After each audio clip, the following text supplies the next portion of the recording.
வணக்கம். இது பருதி ஊடகத்தின் மதிய நேர பிரதான செய்திகள். முதலில் தலைப்புச் செய்திகள்.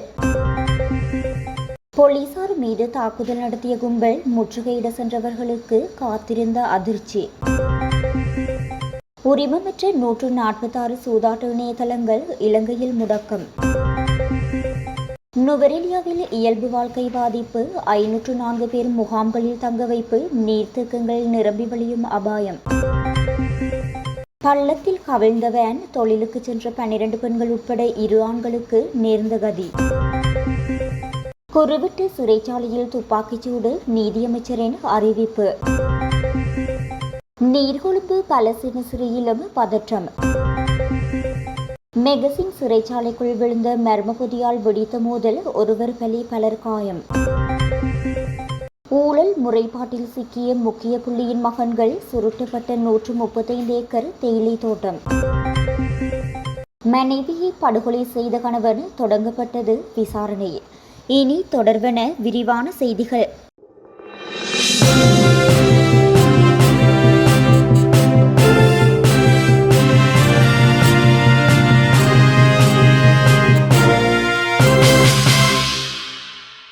மட்டக்களப்பு வெள்ளாவளி 35ஆம் கொலனியில் சட்டவிரோத கசிப்பு உற்பத்தி நிலையம் ஒன்றை முற்றுகையிட சென்ற வேளையில் பெண் உட்பட 25 பேர் குழுவினர் போலீசாரை தாக்கியதில் போலீஸ் அதிகாரி 2 படுகாயமடைந்துள்ளதாக தெரிவிக்கப்பட்டுள்ளது. இந்த சம்பவம் நேற்று முன்தினம் இரவு 7 மணியளவில் இடம்பெற்றுள்ளது. அத்துடன் குறித்த குழுவினரின் தாக்குதலின் பின்னர் போலீசார் பயன்படுத்தும் மோட்டார் சைக்கிள் ஒன்றும் காணாமல் போயுள்ளதாக குற்றம் சாட்டப்பட்டுள்ளது.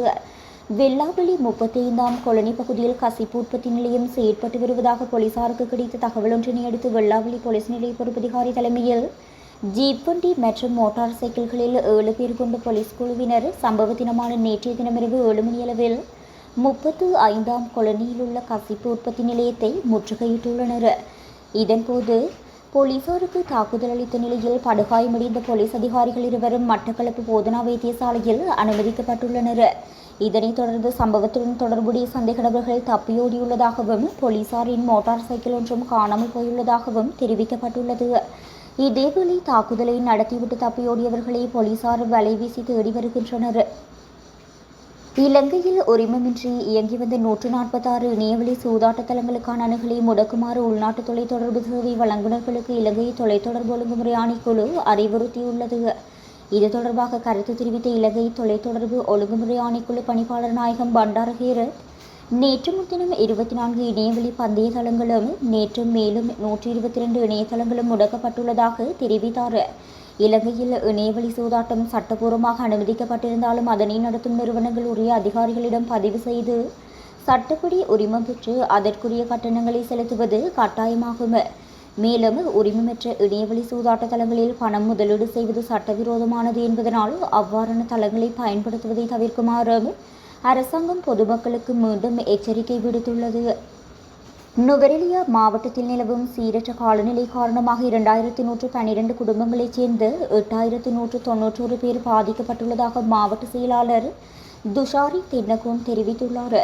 நேற்றைய தினம் பிற்பகல் நிலவரப்படி ஏற்பட்டுள்ள அனர்த்தங்களால் 6 பேர் உயிரிழந்துள்ளதுடன் 3 பேர் காயமடைந்துள்ளனர். கனமழை மற்றும் பலத்த காற்றினால் 11 வீடுகள் முழுமையாகவும் 246 வீடுகள் பகுதியளவிலும் சேதமடைந்துள்ளன. பாதிக்கப்பட்ட மக்களுக்கு அவசர நிவாரணங்களை வழங்குவதற்கான நடவடிக்கைகளை மேற்கொள்ளுமாறு சம்பந்தப்பட்ட அரசு திணைக்களங்களுக்கு அறிவுறுத்தல்கள் வழங்கப்பட்டுள்ளதாகவும் தெரிவிக்கப்பட்டுள்ளது. குறிப்பாக பெருந்தோட்ட தொழிலாளர்கள், விவசாயிகள் மற்றும் பண்ணையாளர்கள் கடும் பாதிப்புகளை எதிர்நோக்கியுள்ளனர். மேலும் கென்யோன், புரொட்லேண்ட், லக்சபான, பொல்பிட்டிய, நவலக்சபான, கழுகுல, விமல சுரேந்திர மற்றும் மேல்கொத்மலை உள்ளிட்ட நீர்த்தேக்கங்களில் நீர் நிரம்பி மதகுகளூடாக வெளியேறி வருகின்றது. அத்துடன் நீர்த்தேக்கங்களின் வான்கதவுகள் திறக்கப்படும் நிலை ஏற்பட்டால் தாழ்நில பகுதிகளில் வசிக்கும் மக்கள் பாதிப்படையக்கூடும் என்பதனால் அவதானமாக இருக்குமாறும் எச்சரிக்கை விடுக்கப்பட்டுள்ளது. புலத்சிங்கள உடுகலகந்த அமரகெதிர பகுதியில் வேன் ஒன்று பள்ளத்தில் கவிழ்ந்து இன்றைய தினம் காலை இடம்பெற்ற விபத்தில் 14 பேர் காயமடைந்து வைத்தியசாலையில் அனுமதிக்கப்பட்டுள்ளனர். காயமடைந்தவர்களில் 6 பேர் ஹொரணி மாவட்ட வைத்தியசாலையிலும் 8 பேர் புலத்சிங்கள பிரதேச வைத்தியசாலையும் அனுமதிக்கப்பட்டுள்ளனர். வைத்தியசாலையில் அனுமதிக்கப்பட்டவர்களில் 12 பேர் பெண்கள் உள்ளடங்குவதுடன் சாரதி உட்பட மேலும் 2 ஆண்கள் காயமடைந்துள்ளதாக குறிப்பிடப்படுகின்றது. காயமடைந்தவர்களின் நிலைமை பாரதூரமானது அல்ல என போலீசார் தெரிவிக்கின்றனர். குறைந்தபட்ச பலத்தை பயன்படுத்தி துப்பாக்கிச்சூடு நடத்தியதில் குருவிட்ட சிறைச்சாலையில் நிலவிய பதற்றமான சூழ்நிலை தற்போது கட்டுப்பாட்டுக்குள் கொண்டுவரப்பட்டுள்ளதாக நீதியமைச்சர் ஹர்ஷன நாணயக்கார தெரிவித்துள்ளார். குருவிட்ட சிறைச்சாலையில் ஏற்பட்ட பதற்ற நிலையால் 2 உயிரிழந்துள்ள நிலையில் 4 காயமடைந்துள்ளதாக காவல்துறையினர் குறிப்பிட்டுள்ளனர். குருவிட்ட சிறைச்சாலையின் பாதுகாப்பை பலப்படுத்துவதற்காக விசேட காவல்துறை அதிகாரியினரும் கலக தடுப்பு பிரிவினர் பணியில் ஈடுபடுத்தப்பட்டுள்ளதாக காவல்துறை ஊடக பேச்சாளர் தெரிவித்துள்ளார். நீர்கொழும்பு பல்லன்சேன சிறைச்சாலையிலும் சற்று முன்னர் அமைதியின்மை நிலவி வருவதாக தகவல்கள் வெளியாகியுள்ளன. மேலும் கைதிகள் குழு ஒன்று கூரையின் மீது ஏறியுள்ளதாகவும் தெரிவிக்கப்பட்டுள்ளது. கடந்த மாதம் நீர்கொழும்பு சிறையில் வெடித்த மோதலை தொடர்ந்து அங்குள்ள கைதிகள் குழுவை பல்லன்சேன திறந்தவெளி சிறைக்கு மாற்றுவதற்கான நடவடிக்கைகள் எடுக்கப்பட்டிருந்தன.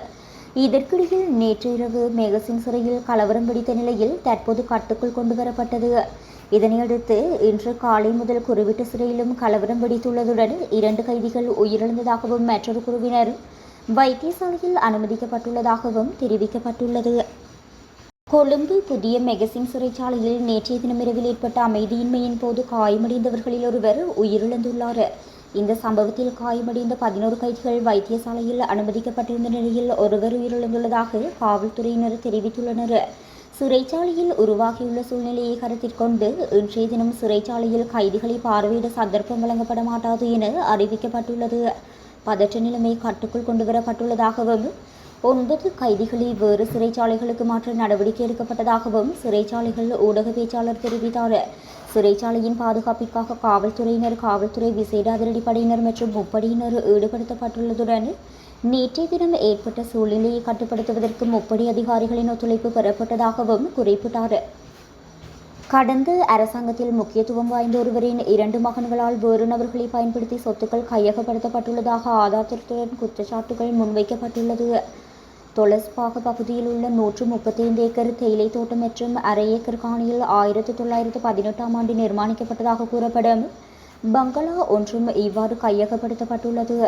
இதனடிப்படையில் லஞ்ச ஊழல் மற்றும் வீண்விரயத்திற்கான எதிரான குடிமக்கள் சக்தி நேற்றைய தினம் லஞ்ச ஊழல் ஒழிப்பு ஆணைக்குழுவில் முறைப்பாடு ஒன்றை சமர்ப்பித்துள்ளது.